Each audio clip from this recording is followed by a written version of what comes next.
Hello, and welcome to the Disenfranchised Podcast. We're that podcast all about those franchises of one. Those films that fancy themselves full-fledged franchises before falling flat on their faces after the first film. I'm your host, Tucker, and this is my NPR voice. Unfortunately, Brett and Steven are holed up in a remote cabin with Oscar Isaac, wondering why the drone is coming back so soon. So we're going to add another entry to our Revisited series by rebroadcasting episode 56. Originally broadcast on September 30th of 2021, our boys discussed the outcast of the Bond films on Her Majesty's Secret Service. The social media information in this rebroadcast may not still be accurate. The correct social media information will be in the description of this podcast. Thanks for listening and enjoy the show. This is Disenfranchised.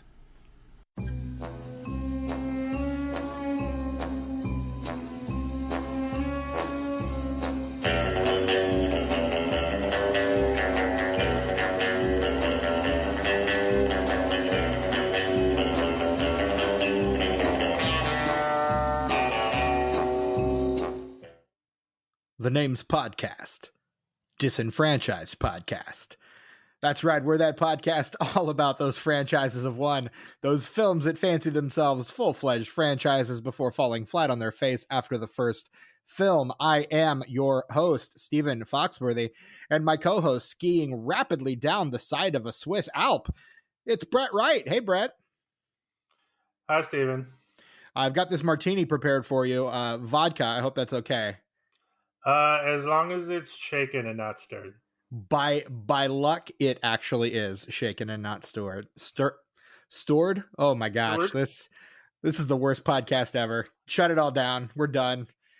That's it. Look at this. Podcast over. You're a Bond from Wisconsin. Oh yeah. Make sure you get that vodka martini stirred, shaken, not stirred. Eh? Name's Bond, James Bond. Eh? Oh, great. Now we have offended everybody, both the British and the people from the Minnesota, Wisconsin area. Hey, it's the Disenfranchised Podcast. What's going on, everybody? Welcome.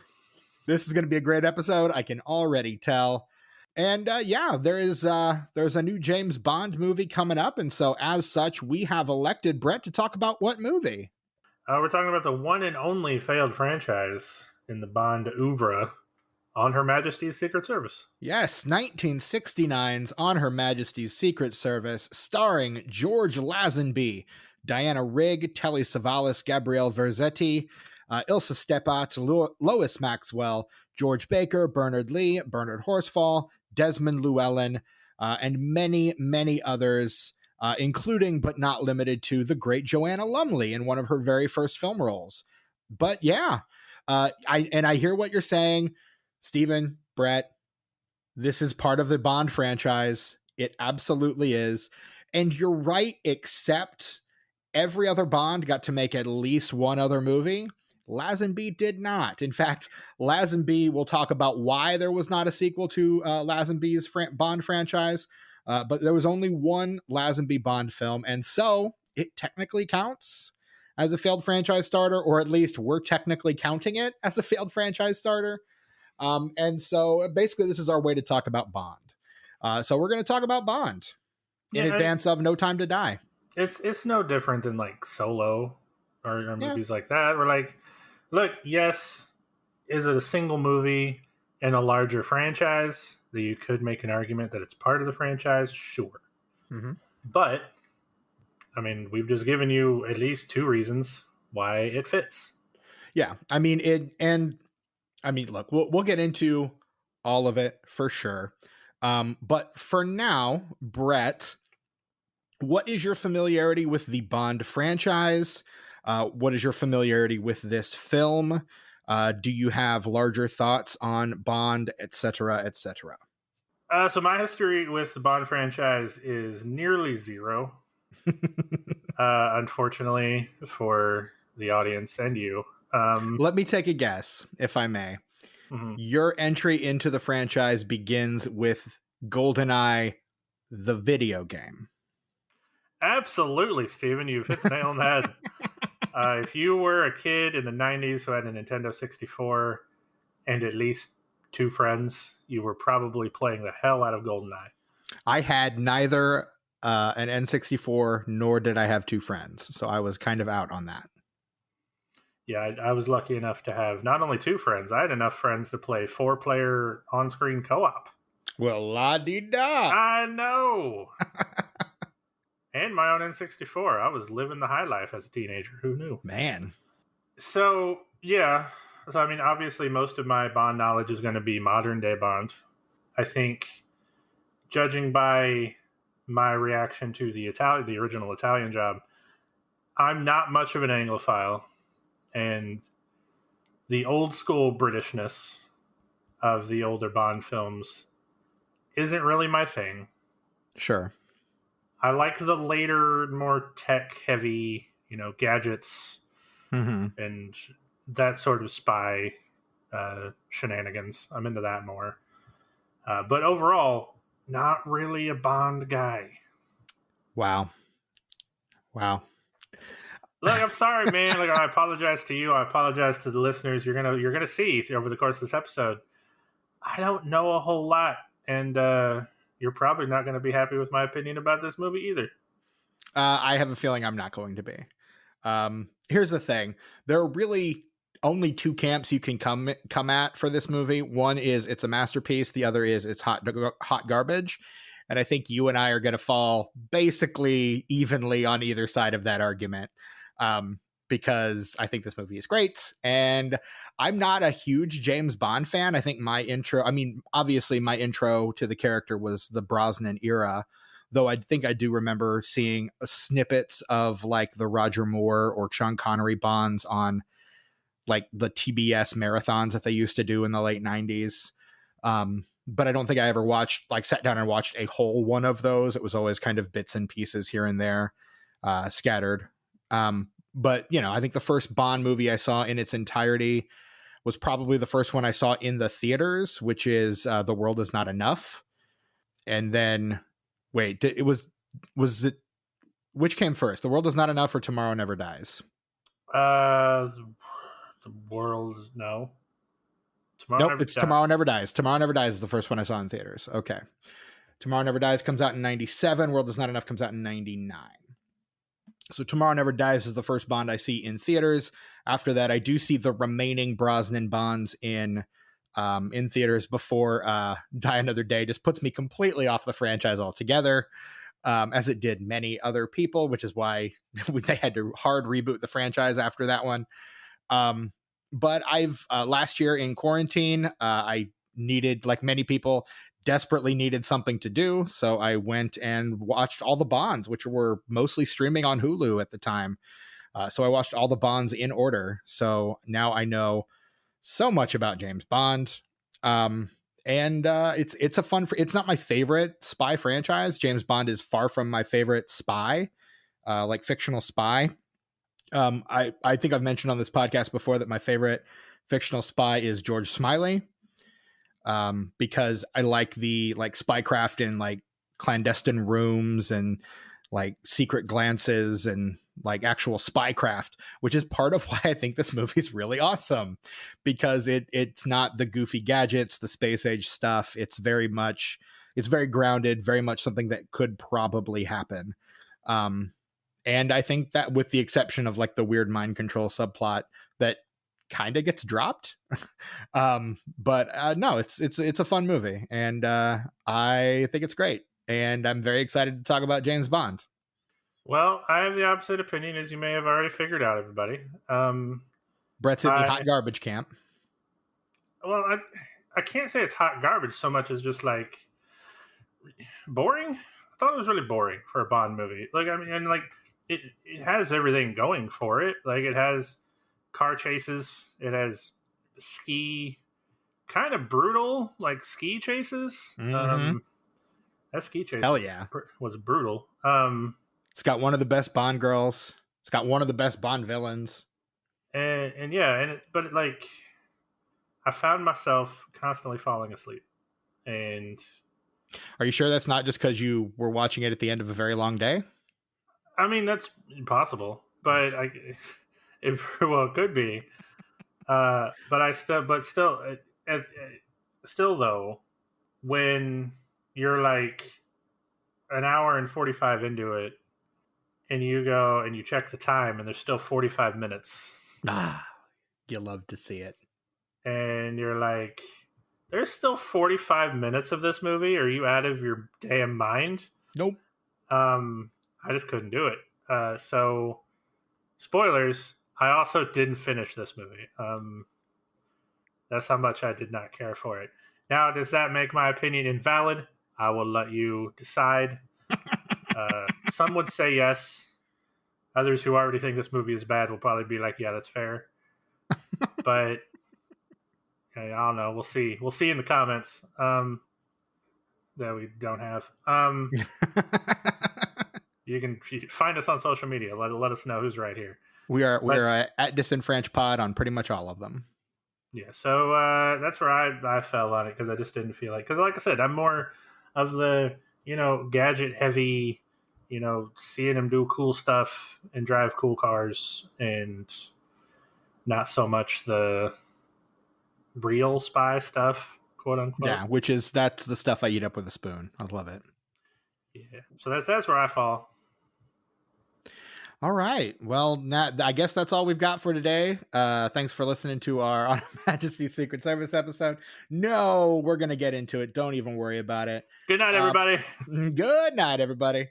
We're going to get into it. Don't even worry about it. So Sean Connery leaves the Bond franchise, kind of is sick of the character, wants to do other things, like most actors who've been typecast into a specific kind of role. And so the search goes on for the next James Bond, because as they promise at the end of every James Bond movie, James Bond will return. And return he did. So question, Stephen. Yeah. This is sort of like a small little side tangent. Yeah. Can you think off the top of your head of when an actor has done that and it's actually worked? I mean, depending on your opinion of Connery as Bond, the Bond franchise potentially, because that franchise continues on for decades after he leaves it. Well, I mean, like an actor leaves a part because he doesn't want to be typecast and then goes on to be successful doing other stuff. Putting me on the spot like that, I'm not thinking of anything immediately, although I'm sure there are examples that I'm sure our listeners will probably be more than happy to let me know about. I mean, Connery is a fairly good example, because Connery does find a great deal of success after he leaves the role of James Bond. He wins his Oscar in the 90s for The Untouchables. I mean, like, he goes on to become fairly successful. So in Connery's case, at least, it absolutely works. In terms of like the other actors who've played Bond, it doesn't really work at all. Like Roger Moore was never more famous than when he was playing Bond. Same with Lazenby. Brosnan, most of the rest of his career after Bond is mostly supporting roles. He doesn't really get the chance to lead a film, let alone a franchise after that. So, I mean, in terms of this franchise, jury's still out on Craig. He's still got the Knives Out movies. So I'm just hoping he goes full bore into just weird stuff, like he was doing with Soderbergh in Logan Lucky, and like he's doing with Rian Johnson in Knives Out. Like, I'm just hoping we just lean full into that, or he leans full into that. But yeah, I mean, in terms of other actors and other franchises, Robert Downey Jr. is trying it now. Doesn't really seem to be working out well for him. Yeah, and maybe this is a bad opinion to have, but it's always come off as the most pretentious thing in the world to me. Like, I don't want to be typecast as this incredibly popular character anymore. I'm above that. I'm an actor. Well, as an actor, it gets really limiting. Like, in terms of, because you want to have a career, right? You want to have longevity. This is your job.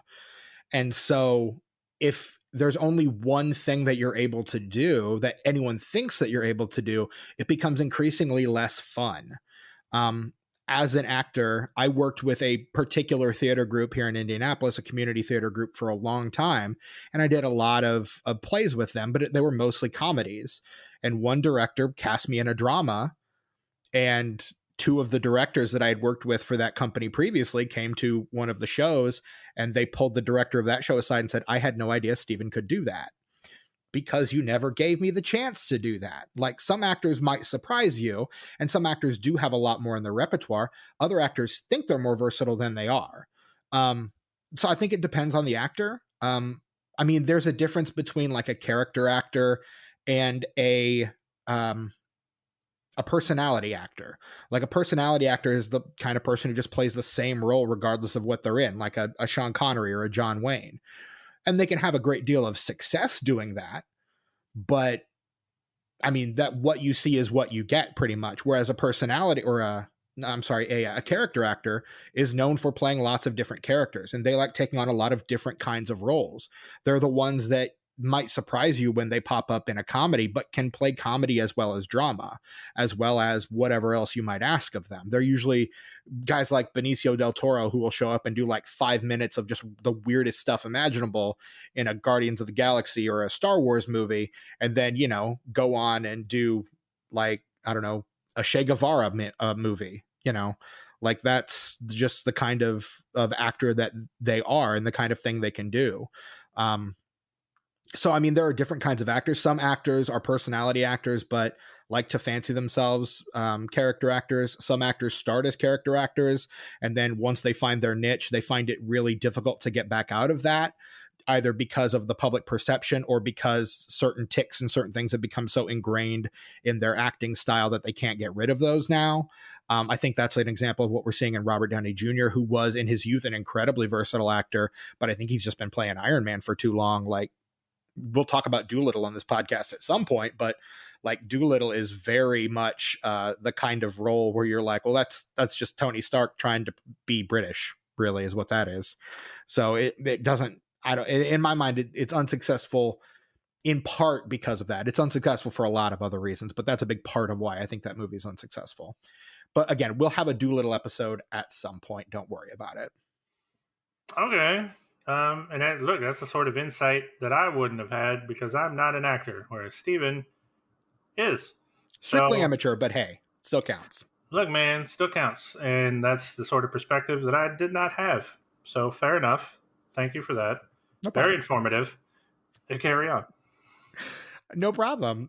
So Connery steps aside, and again, in his particular case, it ends up working out pretty well, because he does end up getting a good deal of success after he plays Bond.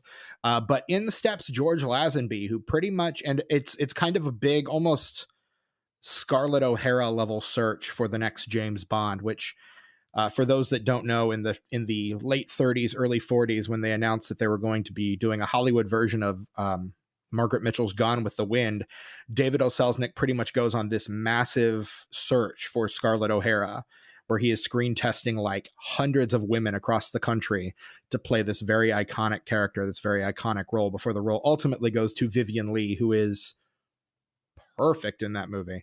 I mean, the movie itself, problematic as hell. She is incredibly good in that movie.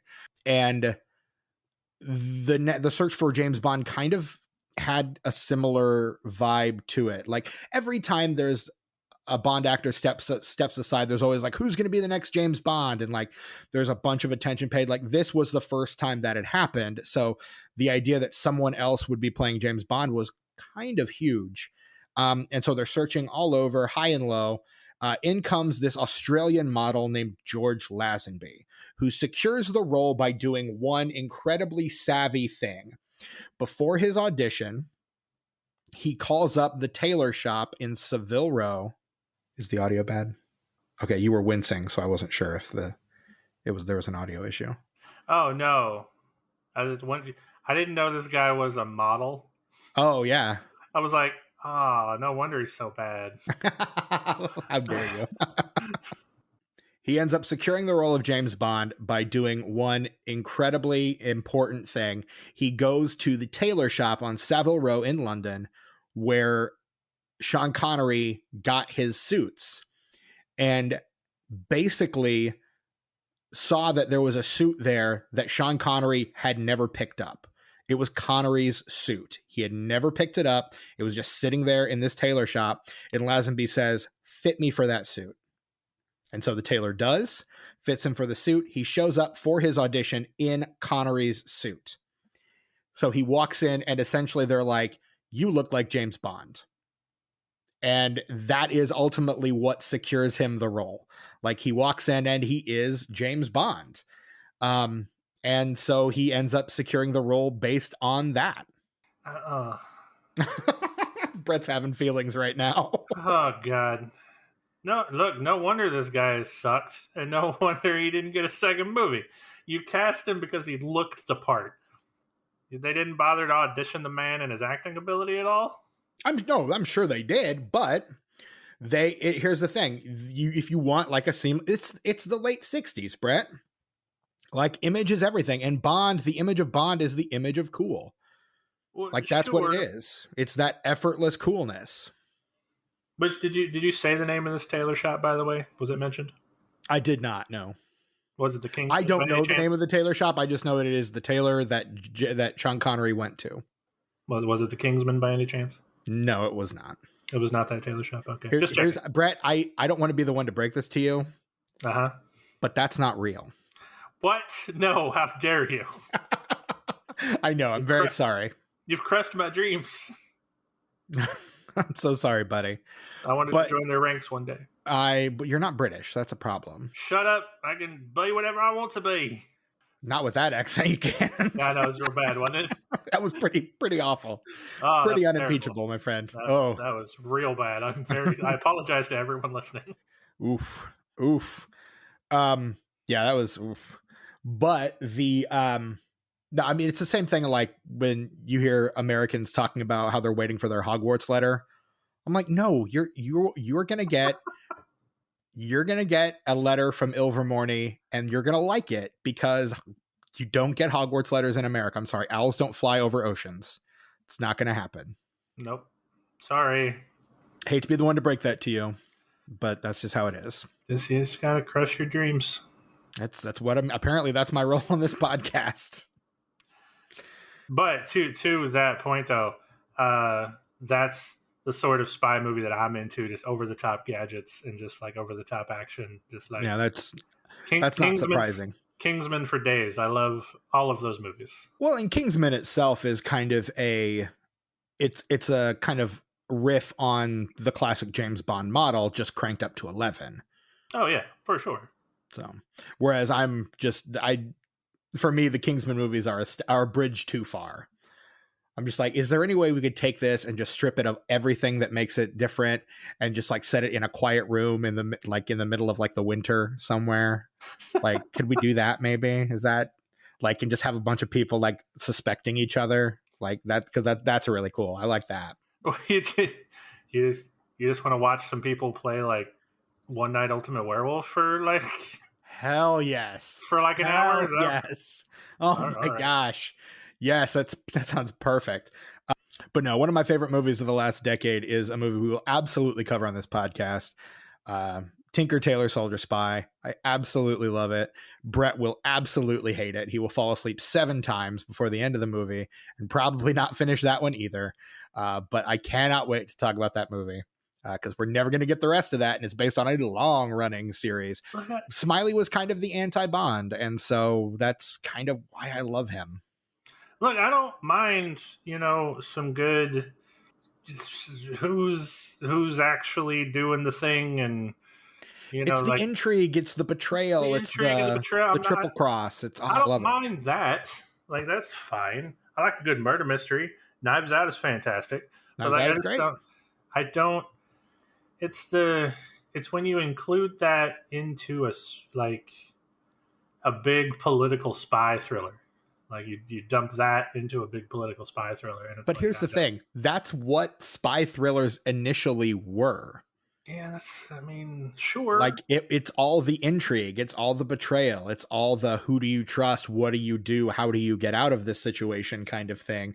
Bond is the one that cranked all that up to 11 and made it into this weird gadget heavy, like there's a super secret evil organization at foot kind of ruling the world from behind the shadows.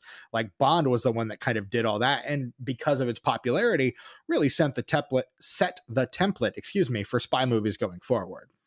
And honestly, I think that's way cooler. That there's like, you got this Here's one the guy with all these cool gadgets. He's like a superhero fighting this like Illuminati style evil or empire behind everything. That's way cooler than just like, yeah, Russia really hates China and we're going to send this guy in to hopefully stop it. Whatever. Here's the thing though, Brett, you're in the majority, so you don't have to really defend that position. See, I don't know, because like as much as I love those style of movies, I don't watch them all that much, and I'm also not in that discourse. So until you just said that, I had no idea I was in the majority. I feel like I was in the minority. But hey, cool, I'm in the majority. Hey, no, I mean, because you're in the majority because that's like very emblematic of the type of movie that just gets made anymore. Like that's the only kind of like the big superhero guy facing a giant organization. Like that's what what was that Winter Soldier, Captain America the Winter Soldier was pretty much, and people think that's the best Marvel movie. So I mean, there's a point there. There's something to be said for all of that.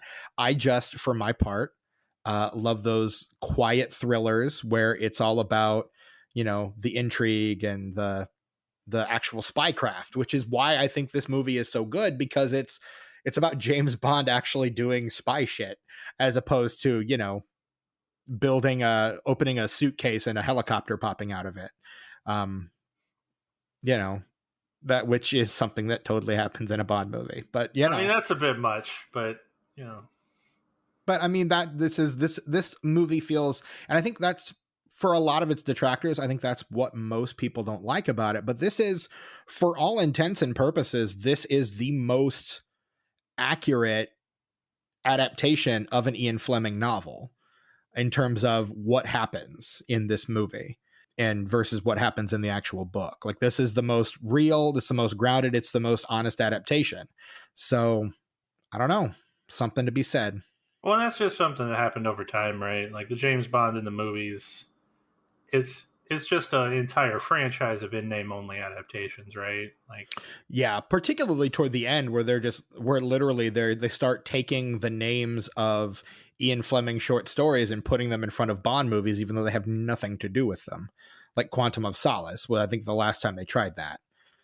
Or like naming it after something Fleming adjacent or Fleming related versus something that Fleming actually did. Yeah. So, I mean, I get that, but there doesn't seem to really be a whole lot of people wanting accurate James Bond book adaptations anymore. We're all about the flashy Kingsman style over the top shenanigans. Sure. And I'm going to be honest, when they rebooted with Daniel Craig, I thought that what we were going to get next was a series of very faithful adaptations to the Fleming novels. And they pretty much did one relatively faithful adaptation and then just decided to do their own thing, which is fine. That's okay. But by the same token, I was like, we kind of a missed opportunity there, but oh well. Well, stop me if I'm wrong. They did, and I very well could be wrong about this, but I thought they at least did something novel and decided to actually do an ongoing story instead of just standalone stories, right? Yeah. Yeah. And then they gradually started tying that back to the larger James Bond mythos as well. So, I mean, that's cool. That's something they hadn't done before. So, I mean... Yeah. Whereas, I mean, by and large, the Bond films are fairly episodic with, the looming specter of Spectre. Pun intended? Maybe? Kind of hanging over everything, which I guess is how Spectre gets its name, right? It's because it is this kind of looming organization over all of the James Bond franchise and all that James Bond does. So that's kind of why it's called Spectre, I assume. But yeah. Probably. But Steven, we're a half hour in, and we haven't even done the plot in 60 seconds yet. I was gonna say, let's probably do that. So I've got the Coin of Justice queued up. Let's do the plot in 60 seconds. That's of course for new listeners, where we flip our good friend the Coin of Justice, who dictates to us which of us will recount the plot of 1969's On Her Majesty's Secret Service in 60 seconds or less. Brett, are you ready to call it in the air? Sure. Then call it. Heads. I hate you so much. How does this... he can't keep getting away with it. Jesse Pinkman, by the way. He can't keep getting away with it. And yet he does. Every time. I hate you so much. And you didn't even watch the movie. I was so excited to make you like do the plot for a movie. I should have just lied and said it came up tails. You could have. But I appreciate your honesty. You are an upstanding gentleman, sir. I've never been anything but honest with regard to how the Coin of Justice shakes out. So, because here's the thing about the Coin of Justice. The Coin of Justice is, in terms of what we do here, all powerful, and its mandates are final. So, yeah. And if you were to defy its ruling, who knows what'll happen? Right. I here's the thing. I am not going to chance it. Good call. There you go. So the Coin of Justice has dictated that I will, again, for whatever reason, at this point, I have got to have done this more than you. Like, you had such a streak going early on, and by this point, I have easily overtaken you. Oh yeah, absolutely. I think I've done it like the last 10 times at least. I don't get it. Like, somebody out there, I don't care who, somebody run probability on 50-50 chances. How much should I have bought a lottery ticket by now? All right, let's do this. You got 60 seconds on the clock? Oh yeah, that's the thing I have to do. I was so I mean, if you want to take it, I will happily. I was so engrossed by the fact that I'm still going. All right, your time starts right now.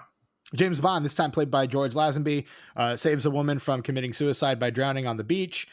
He then follows her to a casino, and they make sweet, sweet lovin'. And then he finds out that she is the daughter of a crime lord, and the crime lord wants him to tame her, which is super gross. Anyway, he gets tasked later with going to Bern, Switzerland to infiltrate the 30 seconds organization Spectre by Ernst Stavro Blofeld, played by Telly Savalas.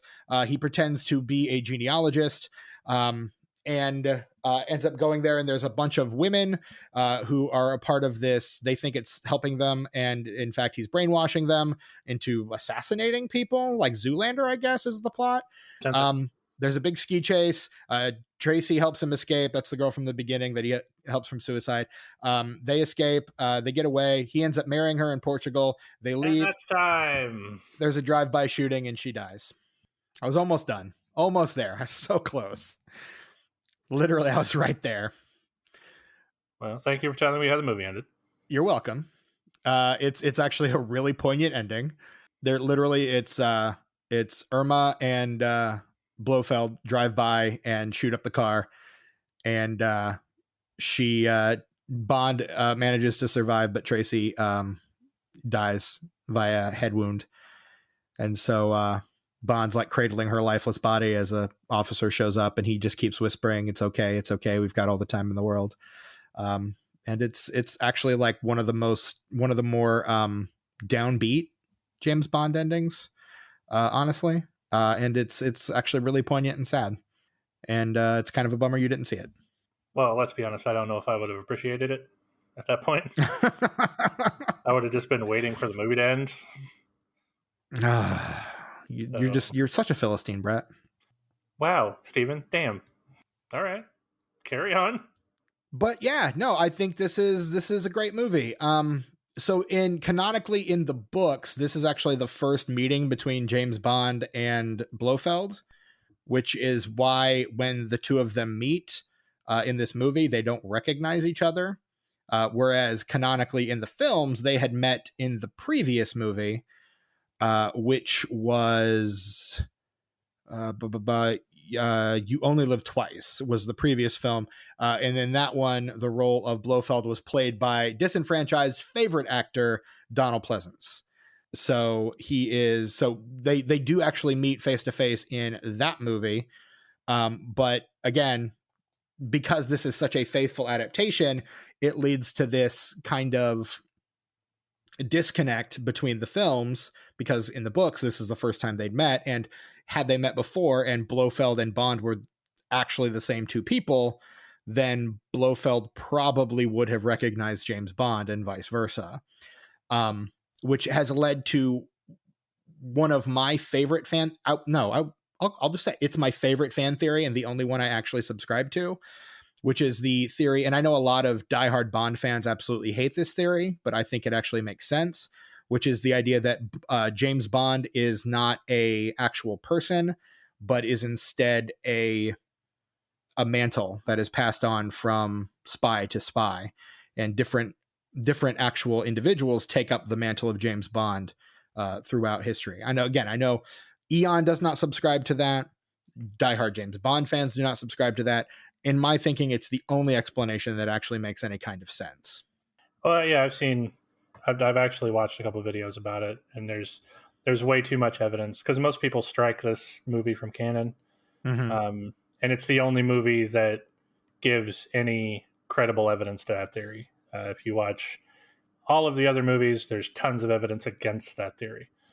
Sure. And I think it depends on what you choose to, because there have been some of those videos, because I've watched a few of the same, where they're just like, well, we can discredit all of this stuff, all of these things that prove this theory, because we're going to ignore those, and we're going to focus on all these things that disprove that theory. Whereas if you paid attention to the stuff that you say disproves that theory, it actually makes the other theory seem a lot more credible. So I don't know. I think it's just a matter of preference. I like the idea that there are multiple Bonds. It makes sense that this would be the only Lazenby Bond then, because as soon as he takes on the role of James Bond, the woman that he loves ends up dying at the end of it. And so he just kind of backs out of the spy game altogether.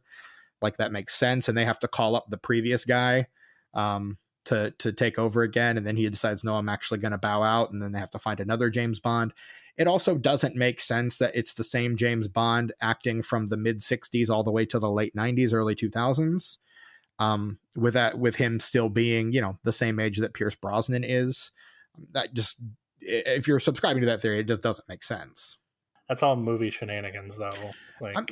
But I'm just saying. I mean, again, if you're willing to discredit it as movie shenanigans, then you can discredit. I mean, you can just pick or choose whichever theory you want to subscribe to. Is what I'm saying.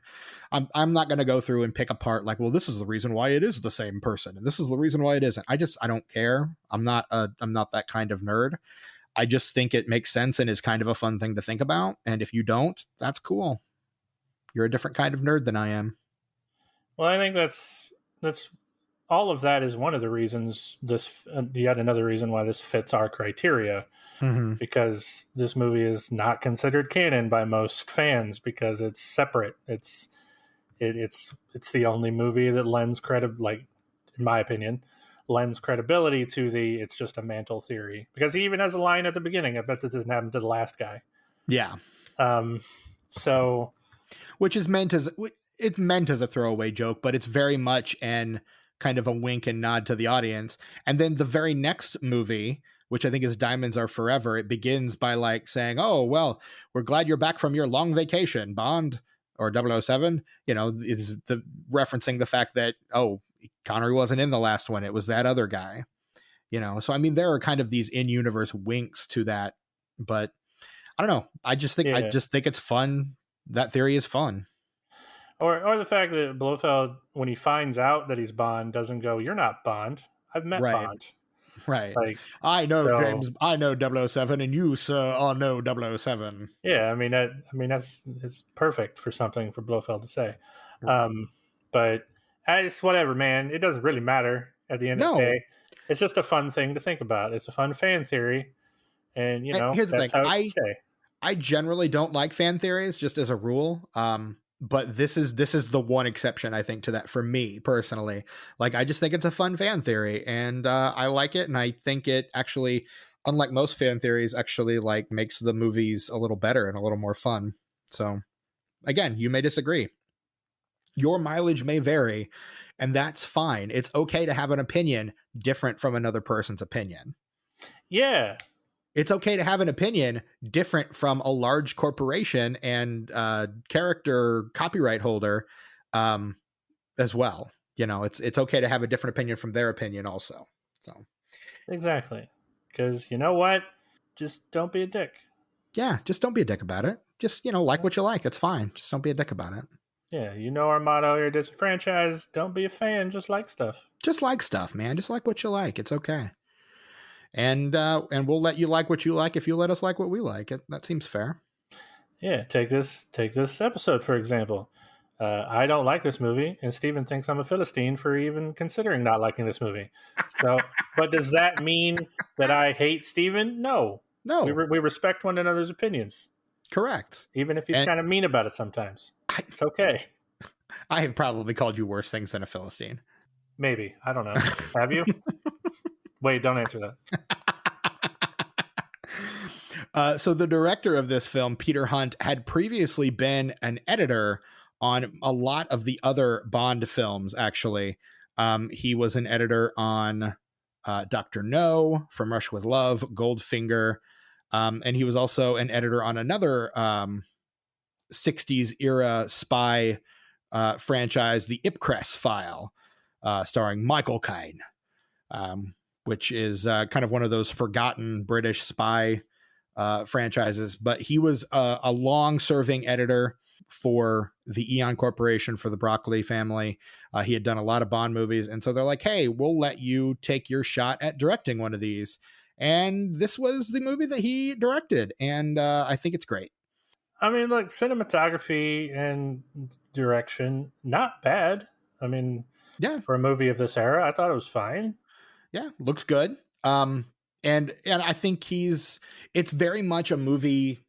It also is very much a movie set in its time and place.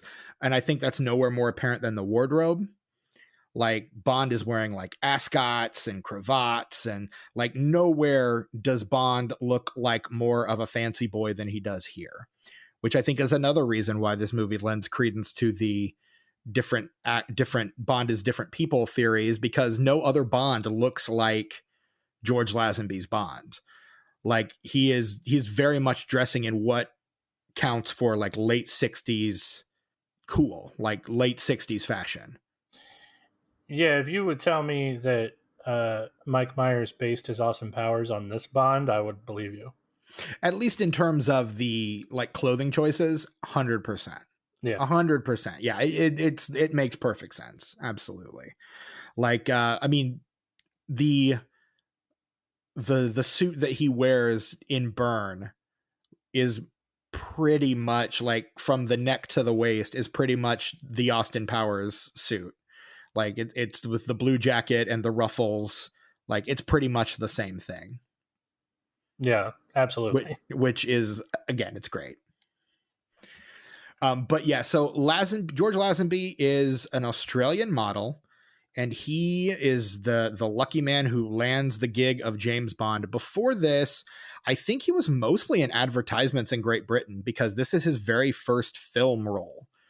He has never done another film before this one. This is his very first film role, and he is the lead of a major franchise. So that is wild that this is his very first film. It's got "Doomed to Fail" written all over it, though. Like, I'm not. I mean, with that literally. attitude, sure. Well, no, but like, no, I mean, take all that into consideration. You're taking somebody who theoretically has no acting experience, has only been a model, gets the part mostly because of how he looks, and you're going to throw him as the lead in a major franchise that's got "Doomed to Fail" written all over it, regardless of what you think about this movie. Sure. I mean, Brandon Routh is in kind of a similar situation when he takes over as Superman in 2006, although he actually has credits to his name prior to that. Not a lot of them, mind you. Like, he's still very much an unknown, but he gets cast as Clark Kent and Superman based, again, predominantly on how he looks. Now, that is, of course, another movie that we will absolutely cover on this podcast one day, though it'll probably be a while because that director is awful, fully canceled, and our original He Who Shall Not Be Named. So, we're going to have to talk about an entire episode of where we don't mention the director at all, even though there is plenty to talk about with that director. I mean, we definitely could just, because of him, strike that episode from the record altogether. We don't have to talk about that movie because of him. Sure. I mean, there are other Superman adjacent stuff that we can talk about. That's very true. Yeah. I mean, it's a real John Landis situation. Like, we don't. Sure. But not only is the director like fully canceled, but the main villain, the actor playing the main villain in that movie, also fully canceled. Like, that's one of those like just like cursed movie kind of things. That's a double reason to not talk about that movie ever. Oh yeah. But yeah, I mean, George Lazenby, he goes on to work in a lot of other like he still maintains work over the course of his career, but I mean, this is easily the biggest movie he has ever done and will ever do, and it's his very first one. He's still around, still kicking. He was born in 1939, which makes him, hang on, I'm trying to do some math here real quick, 82 years old right now. And he's still kicking, he's still working, he's still making things. There's a Hulu documentary about him called Becoming Bond, which is really interesting. If you've not checked it out, I would highly recommend that you do so. But it's basically kind of about his story and how he became James Bond. So pretty interesting, and why he never did it again after this movie, which essentially comes down to a couple of things. One, his agent told him to get out while the getting is good, because there's no way Bond will be able to last after the 60s. Things are changing too fast, man. And right. Kind of one of those, like, taking the bad advice from the wrong people. And I think he's also on some level worried about just being in Connery's shadow and wanting to try to break out and do something on his own. Ultimately, that doesn't work for him. And ultimately the Bond franchise keeps going strong to this day. So ultimately doesn't work out for him, but literally that's why this is the only George Lazenby movie. But here's the thing. I kind of like him as James Bond. Like, I think he pulls off the effortless cool. He is absolutely believable in the scenes where he is needing to, like, where he's able to, like, effortlessly seduce women, but also he's very believable doing the actual, like, fighting. And the spycraft itself. Now, his voice was dubbed in when he is masquerading as Hilary Bray, who is the genealogist, which is his cover when he goes into Bern, Switzerland. But I mean, this is one of the only movies where James Bond is pretending to be someone not named James Bond, because usually everyone just knows who James Bond is, which kind of makes him the worst spy ever. But in this one, like, he's still a spy. He's still kind of, this just always struck me as weird. Like, everyone's like, Mr. Bond. And everyone just knows who he is. Oh, okay. Did you see that guy? It's James Bond. Just follow James Bond, kids. So, I mean, I haven't seen a whole lot of Bonds, to be fair. Mm-hmm. But is it normal for people to refer to him as Commander Bond? So he is a naval intelligence. So that is actually his military rank, is commander. Yes. Okay. I don't remember. And again, I haven't seen a whole lot of movies, so stop me if I'm terribly wrong. But it felt weird when they called him Commander Bond. Is that something they call him in other movies a lot? Oh yeah. Okay. Yeah. I don't know. It felt weird for some reason. I don't know why. Well, and again, but that's a character like that. Like, that is his title. Like, the character itself was created in. We didn't do any work on the character. Oh my gosh, this is such a bad podcast. Why does anyone listen to this podcast? God, I don't know. Hey, we appreciate you for listening. We love you. Thank you. James Bond, invented by journalist and novelist Ian Fleming in 1953, based on exploits that Fleming and certain other compatriots of his experienced during the Second World War on a team that included actor Christopher Lee, if I'm not mistaken. Like, Christopher Lee did a lot of that kind of stuff as well. And I think Roald Dahl might have also been part of that organization. Like, there were a few famous people that kind of came out of that world. Wow. All right, that's cool. Yeah, but in this, so there are aspects I think of James Bond because he's coming out of a very World War II pro-Britain kind of sensibility. So there is this like intense Britishness to that character, this kind of British imperialness to the character that has that aspect of the character I think has since fallen very out of fashion. But I think that's essentially kind of what that thing that's baked into the character that I think a lot of people in this era are responding to. And the films themselves are very indebted to that reading, and in future versions have to kind of steer away from it as imperialism becomes less and less fashionable because of its terribleness, really, as an ideology. But he bases the look of the character on singer Hoagy Carmichael. Hoagy Carmichael has very pronounced features. I'm actually going to message you this link to Hoagy Carmichael's picture here in the chat so you can take a look at what James Bond is supposed to look like. But he's got kind of, long, we don't even want to say angular features. He's got kind of a hangdog expression, a large nose, slicked back hair. I mean, not an unattractive gentleman by any stretch of the imagination, but also not what you expect when you think of James Bond either. I don't know. He looks kind of like Daniel Craig. You think so? He's a little Daniel Craigy. Maybe if you took Daniel Craig's face and just kind of stretched it a little lengthwise, maybe. Yeah, I mean, he's got a little. I don't know, man. He's got a little, maybe a little Roger Moore, maybe a little Daniel Craig, a bit. I don't know, man. This feels like. I mean, yeah. I look at that picture and I'm like, yeah, that's totally James Bond. But the idea of the character, Fleming said in an interview with the New Yorker, when I wrote the first Bond novel in 1953, I wanted Bond to be an extremely dull, uninteresting man to whom things happened. I wanted him to be a blunt instrument. When I was casting around for the name of my protagonist, I thought, by God, James Bond is the dullest name I ever heard. It actually belonged to an ornithologist that I think Fleming knew. I wanted the simplest, dullest, plainest sounding name I could find. James Bond was much better sounding, or was much better than something more interesting like Peregrine Carruthers. Exotic things would happen to and around him, but he would be a neutral figure, an anonymous, blunt instrument wielded by a government department. Which again feels very much like what Bond is here versus who Bond is in I think most other castings. And I think the Bond as blunt instrument is I think more interesting to me, which is why I think I enjoy more the Bonds utilized in that capacity than the more proactive, the more proactive Bonds. But that's, again, a matter of personal preference. Man, I really want to see a Peregrine Carruthers series now. Right? That's just such a cool name. A cool name. That name is fantastic. It's great. Yeah. So look forward to the Peregrine Brothers series, I guess, coming soon from Brett. From Disenfranchised Publishing. Yes.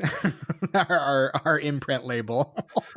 Yeah, no, it's hilarious. So like this, what he thought was such a boring name has become like honestly one of the most badass names, just synonymous with cool. And yeah. I think so much of that is just because of Connery's delivery of Bond, James Bond.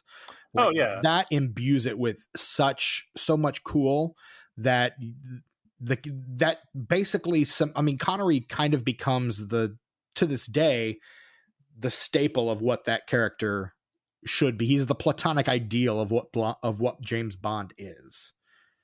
Yeah, we have Sean Connery to thank for everything that James Bond has become, I think. Yeah, much to I think Connery's great joy and great anguish. I think he became so incredibly indelible or inextricable from that character. I think that was kind of his big regret, is he never liked playing James Bond, versus other actors like Terrence Stamp, who once went on record saying, I've always wanted to play James Bond, but never got his chance. But I mean, when they were looking at casting James Bond, they did look at 2 potential future Bonds. They did look at both Roger Moore and Timothy Dalton. Timothy Dalton turned them down because he felt he was too young at the time, which he absolutely was. And Roger Moore turned it down because he was working on The Saint at the time. See previous episode on The Saint with Val Kilmer and Elizabeth Shue. And that's that kind of becomes the habit for Bond, is when they start looking for actors, they've got a couple of people in mind. And when they don't work out the first time, they come back to them later and go, hey, do you remember when we talked to you about Bond? You interested again? Yes? No? Which is why if the next Bond turns out to be Clive Owen, I will not be very surprised. Honestly, I am in the camp that a lot of people are in right now, and that we would really love to see Idris Elba play the part next. I think Idris Elba's a little too old at this point. I think if he'd have taken over when Craig did, I think it would have been perfect. But I think at this point, he's a little too old. I would like to see them go a little outside the box. But again, that's me. Well, it's a very Doctor Who situation, right? Like, Idris Elba playing the part is outside of the box for these people. Right. But I think he in a lot of ways, he seems to be the heir apparent. And I don't think he's particularly interested based on some of the things that I've read.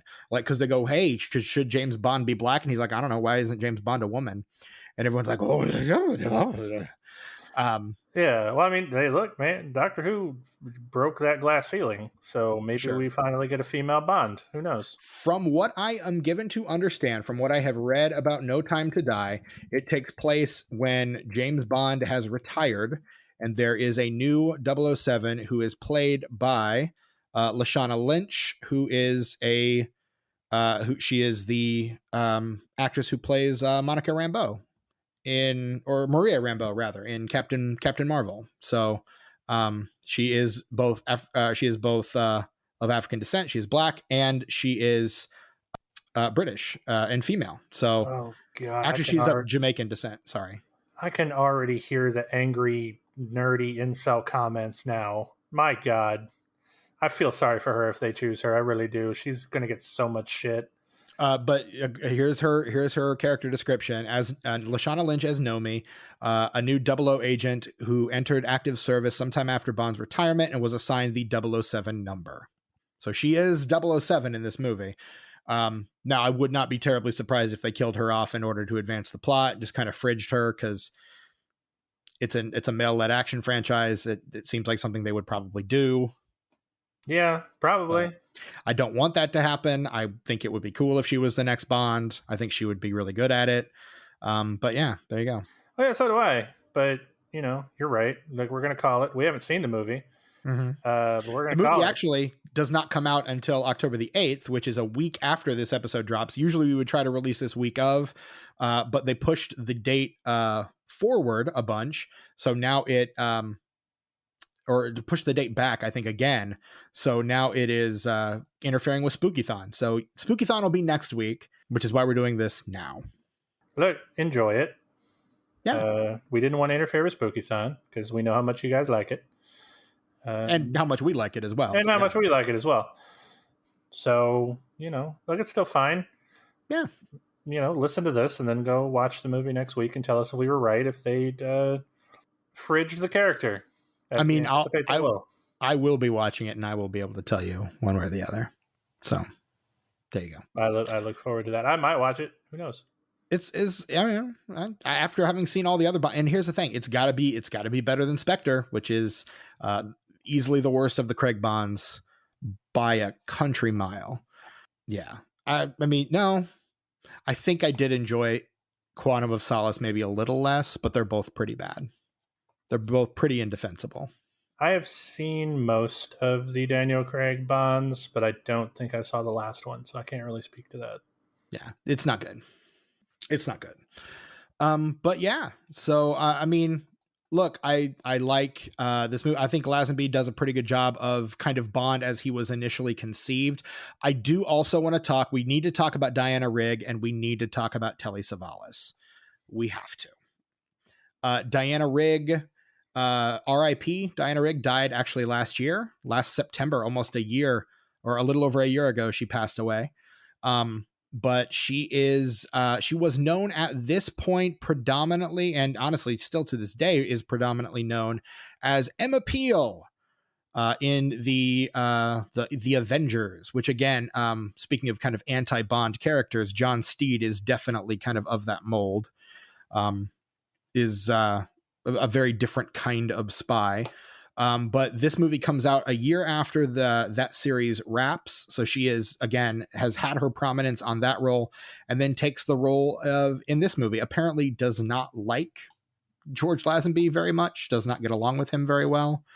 The two of them, a bit of a contentious relationship on set. But she goes on. Her other big role, I guess, for us now, she is in Game of Thrones, also as the head of the House Tyrell, Olenna Tyrell, the old woman doing all of the evil machinations behind the scenes for House Tyrell. But I mean, Dame Diana. She's a very prolific, very long-lived British actress, and I miss her. She's great. But yeah, and I think Teresa, Tracy, the character that she plays, is probably one of the best Bond girls that we see. Is kind of a really good match for Bond on a lot of levels, and ultimately the only one who was ever able to tie him down. No, it wasn't there. Who's the one in the Daniel Craig series that got close to doing that? Vesper Lynd, but she dies before that opportunity ever really presented itself. But does this one also die before that opportunity presents itself? No, because they get married and then she dies. So she actually does tie him down and then she dies. Okay. So it's tomato. 6 of one, half dozen of the other. But yeah, she actually, Diana Rigg's final credited role is going to be in Last Night in Soho, the new Edgar Wright movie that is coming up hopefully very soon. I've heard a lot about that movie and really, really want to see it. But apparently Diana Rigg will be playing a role in that movie. Oh, that's cool. Yeah, that movie does look very good. I am looking forward to it. So that will be Diana Rigg's last role. And I, for one, am looking forward to seeing it. So yeah, I mean, but she's an absolute icon, absolute fantastic. Yeah, love Diana Rigg, absolutely. And then there's Telly Savalas, who loves you, baby, Kojak himself, who I first saw in The Dirty Dozen, where he plays Maggot. His character's name is Maggot, and it is. Have you seen The Dirty Dozen, Brett? I don't believe I have, no. It's so freaking good. Telly Savalas is basically an unhinged lunatic in it. And he's so good. Absolutely brilliant. He's Pontius Pilate in The Greatest Story Ever Told. Again, his most prominent role for US audiences is absolutely Kojak, where he, the lollipop sucking Greek detective from Chicago who loves that I'm aware of. I'm aware of that. Okay. I know him from that. Gotcha. But he's in the Muppet movie, which is a perfect film. He plays I think the boyfriend of Madeline Kahn, who tries to beat up Kermit for moving in on his girl.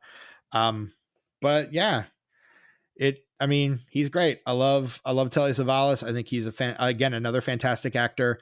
I kind of love him as Blofeld in this movie, because again, I think he's doing a good job of playing the kind of the mastermind, but unlike Pleasance, he's not putting as much mustard on it. Like we talked in our Dracula episode about, and this is a thing we love about Pleasance, but Pleasance likes to make those big C choices. And Savalas isn't really making any of those. He's just this is how a mastermind plays it. This is how I'm going to play it. Well, let's be honest, though, Stephen. Would anybody be able to live up to a Donald Pleasance performance? No. And Donald Pleasance is, I would say, the most iconic portrayal of Blofeld for sure. He's the one that Dr. Evil is absolutely based on in its entirety, from the bald head to the gray jumpsuit to the, sucking on the pinky thing. That's all Pleasance. But I think Savalas is doing, again, really solid work without putting so much mustard on it. Not to say I don't love Pleasance as Blofeld. I do. I like both of these actors playing this same role, but I like them both for different reasons. Ultimately, I think this is the better film. So I think I've got to give a slight advantage to Savalas, but again, I cannot deny, like, it's undeniable what Pleasance is doing. Like, he's like Pleasance putting a lot of mustard on it. Savalas maybe just putting some ketchup on it. It's okay. Yeah. Maybe just maybe. I mean, he is from I don't want to say he's from Chicago. He's actually born in New York. But Kojak, Chicago. Maybe he's putting the neon green relish and the pickle and the tomato and the celery salt and all the stuff that goes on a Chicago dog. Maybe that's what he's putting on it. I don't know.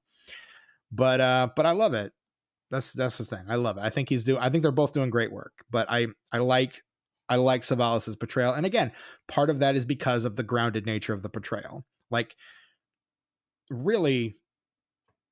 And I think part of the reason why this movie doesn't hit with audiences is because it's a much more grounded movie, when up to this point, the Bond films have been getting progressively more unhinged. Like, they just keep ramping up. And this one takes everything down a little bit and plays it a lot quieter, which is why I think it's so great. I think the people that like it, I think they like that about it. But, if you're a diehard James Bond fan, maybe this one isn't your cup of tea.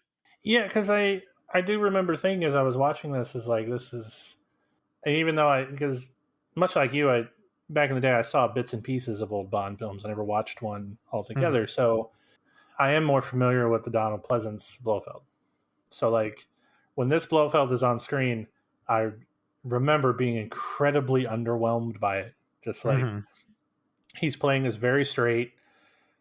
He doesn't even come off as that menacing. He doesn't come off as that, like, he's supposed to be basically a supervillain, more or less. Like, and he's just a regular dude trying to take over the world and ruin the world's economy, right? So, like, I don't know, man. I guess at the end of the day, what I've learned throughout this episode is I like my spy movies over the top in all senses of the word.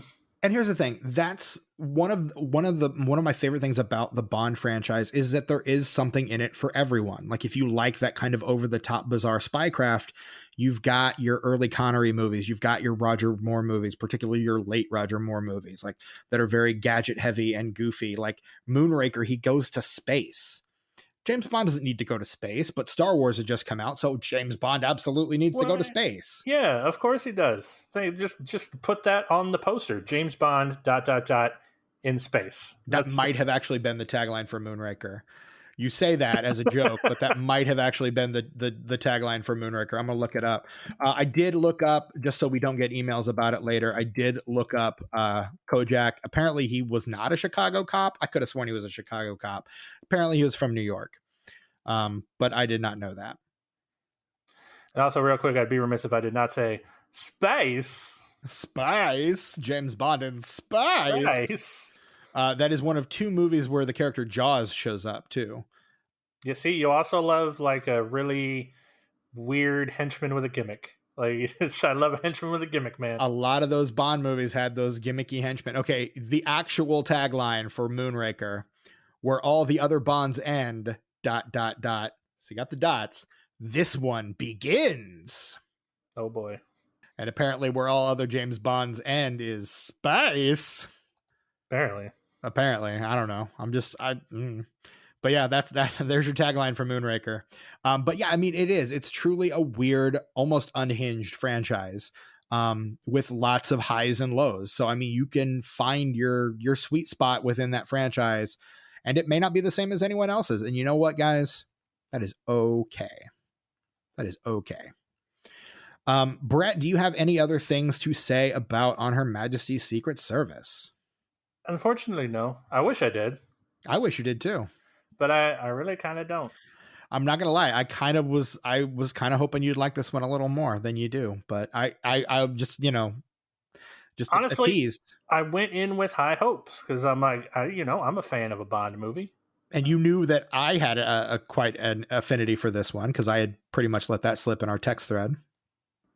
But I don't know. Like I said, I went in with high hopes, and was very disappointed. Maybe that was the problem. Maybe I should have went in with lower expectations. Well, and I think if your familiarity with or conception of Bond is that like really hyper stylized gadget kind of thing, this one's going to disappoint you, because that's not what this movie is. Like, this is about spycraft and a guy who's actually a spy. Now, it does cement a lot of, things that will get revisited back in later Bond movies.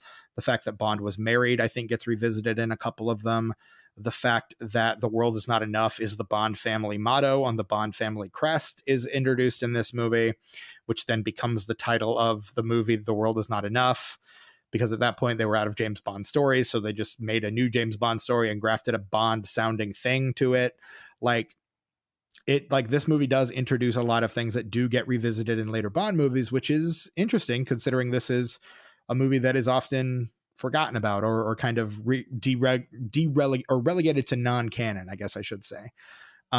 There's a scene at the beginning where Bond is rummaging through his desk after he has quit MI6, and he's like digging out basically things from all the other movies that came previous, which a lot of people point to as, but this is the same guy because he's got all this stuff.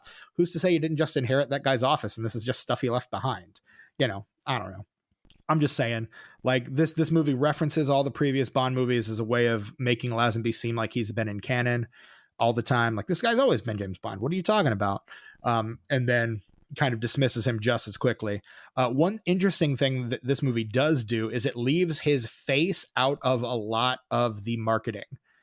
So if you looked our Tuesday teaser that I put out on social media, if you look at that poster, it's basically a guy who looks a lot like Bond with his arms crossed, and then the words "Bond is back" over his face. So instead of a face, it's just the words "Bond is back."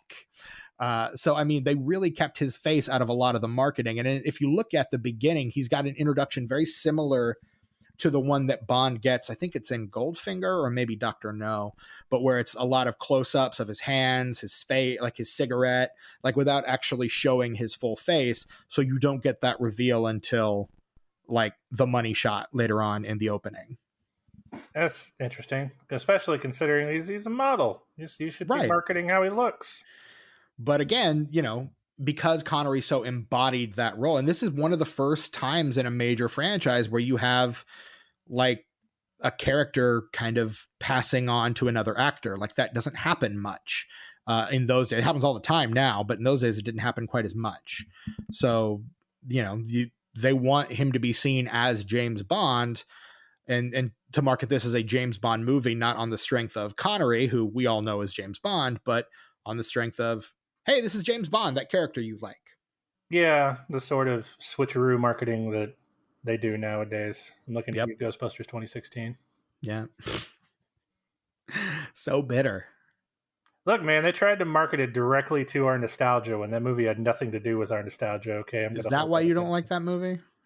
That's one of the reasons, but yeah, we'll get into that later. Sure.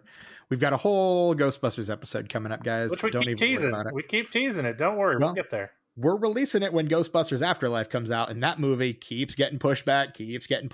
So we'll keep teasing it until we actually get to do it. But yeah, it's coming. Don't even worry about it. And I mean, I don't mean to like intentionally bring it up, but like that's a perfect example of the sort of marketing that it's the switcheroo marketing where they're trying to fool the audience into spending the money, sure, but not being entirely honest with them about what's going on. So prior to this, the franchise had really hit a lot of record highs. Like, the movies had, if not just kept making more money, they had definitely kept getting more profitable. So like Dr. No earns about 60 million internationally, or worldwide rather. From Russia with Love, 79 worldwide. Goldfinger, 125 million worldwide. Thunderball, 141 million worldwide. You Only Live Twice, 111 worldwide. So when this one comes out and only makes 22.8 million domestic and about 82 million worldwide, it's seen as something of a disappointment, which is another reason why, I mean, a lot of people would say, well, Lazenby is basically asked to leave the franchise. Lazenby left of his own accord. They were willing to go forward with the Bond franchise with Lazenby as the lead. Lazenby left for his own reasons, but I'm sure the fact that there's a different actor playing Bond didn't sit well with a lot of people. And Diamonds Are Forever, the next film that comes out in 71, that one makes 116 million at the box office. So we're back at the rising numbers. And then Roger Moore takes over and earns the most money a Bond movie has made up to that point. And this kind of then feels kind of like a weird fluke, like just kind of a mistake that we made in handing this franchise over to an Australian actor. I ultimately don't think that's the case. Again, that's my own kind of personal perspective coming in there a little bit. But, you know, I think this movie was unfairly maligned at the time for a few different reasons. But I think it's gotten a lot of critical reappraisal over the years. A lot of people have gone back and revisited this one and said, oh, this one rules, actually. And it does. It's one of my favorite Bond movies. I think it's actually really, really good. I know, again, you disagree with me, but that's, again, I think a matter of preference. And like we said, this movie, there's something in this franchise for everyone. So there's no need to get hung up on like which Bonds and which movies that we like and don't like, although we will absolutely get into that. Don't even worry about it. Yeah, it's interesting because like I wonder if Lazenby hadn't left and they had stuck with him for another movie, do you think that kills the franchise, or do you think they still try to be like, all right, you're not doing well enough, let's bring in somebody else? And then it's just like, then we get, what's the next? Diamonds Are Forever is the next one? Diamonds Are Forever would have been the one that he would have done. Okay, next. So yeah, we do Diamonds Are Forever with him. Yeah. It tanks. Well, then I think we either do what they ended up doing, which is passing the franchise on to Moore, or they try to get Connery back for another, which is what they, again, actually ended up doing. So they got Connery back for one more and then passed the franchise on to Moore. Yeah, so I guess, do you think that this was always going to happen this way? Or probably. Honestly, probably. Like, and it's hard to say. Like, if Lazenby had different management, if he had not, if that management and himself had not completely lost faith in the Bond franchise for one reason or another, like, would it have done better? It's entirely possible. Would he have been, in the role for a long time? Maybe. Ultimately, though, this is all we have to go on. And so, again, this movie does kind of feel like a weird outlier. Like, I grew up being told this is the worst Bond movie, so I was really not looking forward to watching this one. And then I watched it last year and I went, no, this one actually rules. This one's actually really good. Again, your mileage on that opinion may vary, but like, I was really pleasantly surprised. And upon rewatch this year, when I rewatched it for this podcast, yeah, it still really rules. It's still really great. I like it a lot. I disagree, but it's a matter of preference. It's what you like in a spy movie. At the end of the day, it's what you like in a spy movie, man. Like that's ultimately it comes down to, yeah. If you want over the top gadgets and over the top villains and henchmen with gimmicks, you've got plenty of other Bond films to go watch, and plenty of other non-Bond films to watch. Yeah, and if you like more of the type of spy movie that Steven's into, you've got this. Yeah, this one's for you. Tomatometer score on this one, 81%. The critics' consensus, George Lazenby's only appearance as 007 is a fine entry in the series, featuring one of the most intriguing Bond girls in Tracy DiVincenzo, Diana Rigg, breathtaking visuals, and some great ski chases. The Metacritic score is 61, based on generally favorable reviews from 12 critics. And the Letterboxd score is a 3.4. Brett, how did you rate On Her Majesty's Secret Service out of 5 stars? So based on all of those numbers you just gave me, I don't feel like I'm in the majority. Because I gave it like a 1.5. Oh, whereas I gave it a 4.5. I just meant you're in the majority based on like the type of spy movie you seem to like. Because that is the type of spy movie I think that gets made a lot more than this one, unfortunately. Like, I don't have a whole lot of spy movies that I can go to and be like, yes, the subtle intrigue kind of spy movie. Because even the Jack Ryan stuff is getting more and more action oriented, which I'm just like, I mean, that guy's an analyst, right? Yeah, I'm just an analyst. Like, sure. Which is why Hunt for Red October is the best of those, speaking of Connery, because it's literally Alec Baldwin like being really bad at action and then going, I'm an analyst. What does this mean? And doing like all the, but he really means this. And I met the guy once and this is what I think he's doing right now. Like it's all that kind of stuff, like closed door meetings and there's a spy, there's a mole on the ship and who is it? Like all that stuff. I love it. Like, and this movie is very much that. So I give this one 4.5 stars. You gave it 1.5 stars. But like I said, it's had a critical reappraisal of late. So I think a lot of those critic scores are based on those reappraisal scores and not on maybe the initial critic scores as of 1969. Probably true. So yeah, this is the point in the episode where normally we would either have a Brett's video game corner, which there was no video game for On Her Majesty's Secret Service. No, I mean, I could. Was Lazenby a playable character in GoldenEye? That's a really good question, actually, because they had all the other Bonds at the time as playable characters in GoldenEye. Right. So yeah, I don't think he was included initially, but he was. Well, yeah, he wasn't included, but all the other Bonds were. If you had the Game Genie style ways to hack the game. The Game Shark, was it? Game Shark, yeah, that sort of thing, where you could unlock the code that was in the game to play as those other Bonds, which is why I remember it, because at least one of my friends had that stuff. Gotcha. Where we could unlock the characters that were in the coding of the game, but not actually in the game.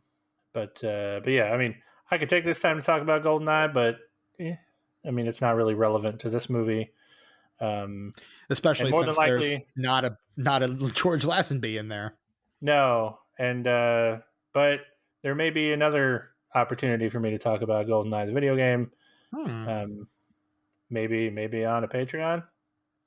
Let's talk about that, because again, this is a part of the show where we would normally pass it off to a Brett's video game corner or to a top 5 list, and it should be noted, Brett, that as of right now, we are not doing any more top 5 lists on this feed. Or really on this podcast, honestly, if we're being really honest. We're not, but why? We're not. And I think the reason for that is because starting tomorrow, as of the release of this episode, starting tomorrow, we are going to be launching the Disenfranchised Patreon. Ba-bam! Disenfranchised Patreon and free balloons for the kids. And free balloons for the kids. Free balloons are not actually for the kids, or are they free? So yeah, so what we're going to do is we're going to actually start a Patreon. So if you want to, a lot of people have been asking for it. People have been talking. They're talking about the Patreon. I don't know what it is. We're looking into it. But, a lot of people are talking. They're saying it's good. I don't know. We'll see. We're actually launching a Patreon tomorrow. Tomorrow you can go to patreon.com/disenfranchpod. And for the low price of just $5, you can get 2 additional podcasts produced by Brett and I for your ears. So if 4 to 5 podcasts a month is just not enough for you, hey, guess what? We're going to give you a couple of extras. And what we're going to give you, Brett, is what? So what you're going to get for that $5 donation, you will get 2 episodes a month of top 5 lists. What's it called, Brett? What's that new side podcast called? It is called Disenfranchised. Hey, what a great name. Stroke of genius marketing there. Synergy, baby. Synergy. Where, you'll get to hear Steven and I talk about top 5 lists of all sorts of things. We'll go ahead and give you a little teaser right now. The next one coming up will be James Bond related. And that one will drop on October the 5th. So we're launching the Patreon tomorrow. You got 5 days to get your monies in. And that way you can be the first of all your friends to hear our first Patreon episode, top 5. It's actually a James Bond stravaganza. Yeah, we're talking top 5 favorite James Bond movie themes, top 5 favorite James Bond films. We're even going to do a power ranking of our Bond actors. Technically, there are 6, so it's not going to be a top 5, but we're including it on the top 5 just because, of course, we are. So that is, again, twice a month on the 5th and the 15th. You will get new episodes of Disenfranchised. from us, two guys that you like. We're going to have a bit more information about it tomorrow when it launches. You can tune in back here to the feed, and there will be a little more information about it. But yeah, that's what we've got for you, and yeah, that's the exciting news. So if you want to hear our thoughts on what the best James Bond themes are, who the best James Bond actors are, what the best James Bond films are, yeah, we've teased some of that here, but you don't even know the extent of our thoughts on these matters. So tune in tomorrow, patreon.com/disenfranchpod, and we'll tell you all about it. Don't even worry about it. Yeah, and I hear some of you out there going, yeah, but like, why do I care? Let me tell you why you should care. Because we're some cool dudes. Yeah. We have fun banter. Yeah. It's entertaining to listen to. Yeah. And don't you like to be entertained? Yeah. I like to be entertained. Yeah. And being super entertained for just $5 a month, that seems like a pretty good deal. That's a great deal. Just $5 a month. It's $60 a year. It's really not that bad when you consider all the entertainment value that you get from this podcast. I mean, if you think of all the stuff we're giving you for free, we're going to hold the good stuff back for behind the paywall. You better believe that's going to happen. So, I mean, you know, a fool and his money are soon parted. Part some of it our way. You know what I'm saying? So, yeah. That was not all of that was terrible marketing, Stephen. You quoted them an entire yearly price. You called them fools. What are you doing? Yeah, because you've never insulted our listener base before. Shut up. They don't know that. If they've been listening for any length of time, they know that. Look, everybody, I love you. Please support our Patreon. It's gonna be great. Like, all joking aside, we want to provide more content for you. We love doing this. Yeah, it's a lot of fun. It's a lot of fun, and we hope you have fun listening. So, look, the spiel's over. We've talked about it too long. Let's move on. Yeah. So, I mean, we won't belabor the point, but yeah, again, tune in tomorrow for more information about that. We'll have some more to say tomorrow for sure. Until then. This is the Disenfranchised Podcast. You know us. You love us. You can find us on all your social medias at disenfranchpod. And by all your social medias, I, of course, mean Twitter, Instagram, Letterboxd, Facebook. You can find us on all of those. You can shoot us an email, disenfranchpod@gmail.com. Let us know how we're doing. Let us know how terribly misguided and wrong we are about James Bond. Or let us know if you're Team Brett or Team Steven in the whole James Bond argument of it all. We'd love to hear your thoughts. You can also, while you're on your podcatcher of choice, please leave us a nice, juicy 5-star rating and review. Would really appreciate it. It's going to help us find a lot more listeners and get, spread the good word of Disenfranchised for sure. And honestly, I feel like it's been happening. It has. And I would say it is easily the best way that you can help us for sure. Particularly if you don't want to give us $5 for Patreon, you can absolutely give us a rating and review, 5 stars, because it doesn't cost you anything. So it's a nice, cheap way to help us out if you're not quite willing to take the Patreon jump quite yet.